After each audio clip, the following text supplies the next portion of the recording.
मैंने बकरी की गिनती की, मैंने भैंस की गिनती की। अब संजोग से लोकसभा में आया हूं तो वो आंकड़े की गिनती करनी पड़ती है। Fiscal deficit, revenue deficit. अब मेरे जैसा आदमी उसमें उलझ जाता है कि बकरी गिनूं कि भैंस गिनूं कि डिफिसिट गिनूं। यहाँ आके डेफिसिट गिनो, वहाँ बाद में गिनो। इसमें मेरे गांव की जो गरीब औरतें हैं, जो खेत में काम करती हैं, पसीना बहाती हैं, मिट्टी पानी में सड़ती हैं, उनके शरीर से बदबू निकलता है। जीवन में कभी एक बार भी उनको लक्स और कौन रेक्सोना साबुन, कौन ये लिपस्टिक पाउडर ये छूने का देखने का अवसर नहीं मिलता है। क्या उसकी दुनिया को इन्होंने देखा था? मैं उन्हीं से पूछना चाहता हूं। अब तो बड़ी बड़ी बात करते हो, आगे दिन पीछे गए, गुरु से किया न है तब पछतावा होत क्या, चिड़िया चुग गई खेत।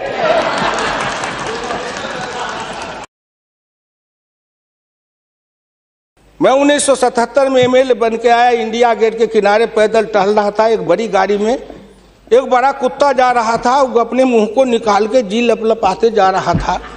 मैं गांव का आदमी खड़ा होकर सोचने लगा, कुत्ता जरूर कुछ कह रहा है। मैं एमपी था, कभी दिल्ली देखा नहीं था। मेरे अंदर से आवाज आई कि कुत्ता कह रहा है क्या है, तू गांव का किसान, गरीब, मजदूर, पिछड़ा, दलित, तू क्या जन्म लेके करने आया है? तुझसे मैं सौभाग्यशाली हूं। देख, मैं ठंड गर्म गाड़ी में बैठा हूं, केक खाता हूं, ऑमलेट कटलेट खाता हूं, गद्दे पर सोता हूं।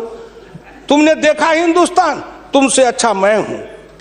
उस दिन मुझे लगा कि इस हिंदुस्तान के बड़े लोगों के कुत्ते भी मुझसे अच्छी जिंदगी जी के रहे हैं, और मुझे उस जिंदगी से भी बदतर जिंदगी जिलाने वाले कोई नहीं है, आप हैं।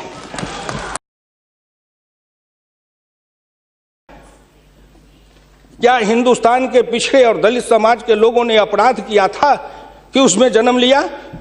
किसी ने भगवान के यहां दरखास्त दिया था कि मुझको तेली बना दो, मुझको लोहार बना दो, मुझको कुर्मी बना दो, मुझको कहार बना दो, मुझको अहिर बना दो, मुझको कलवार बना दो? कोई दरखास्त देके तो नहीं आया। आज वित्त मंत्री जी को धन्यवाद दूंगा, प्रधानमंत्री को, कि उन्होंने बजट में कुछ ऐसी योजनाएं बनाई है जिससे हिंदुस्तान के जाति प्रथा के बंधन को ढीला करने का अवसर मिलेगा।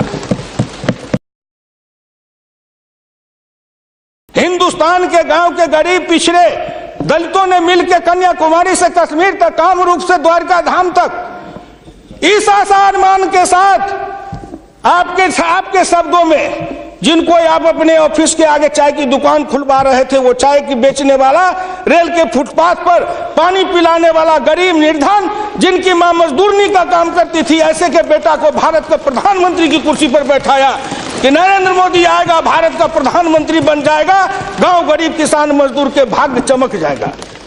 उन्होंने इसलिए सपना को देखा है। प्लीज वो हो जाएगा क्या? ये 9 महीना में हो जाएगा। आप नेता बोलते थे, मैं सुन रहा था, मुलायम सिंह आदरणीय बोल रहे थे, मेरे साथी हैं, बरसों तक समाजवादी आंदोलन में लड़े, कि 9 महीना में तो बच्चा पैदा हो जाता है। मैंने कहा कितनी वैज्ञानिक बात कर रहे हैं, ये तो वैज्ञानिकता है, प्रकृति का नियम है, 9 महीना में बच्चा पैदा होता है। लेकिन जो बच्चा पैदा होता है, क्या वो बच्चा 9 महीना में फिर बच्चा पैदा कर देगा क्या?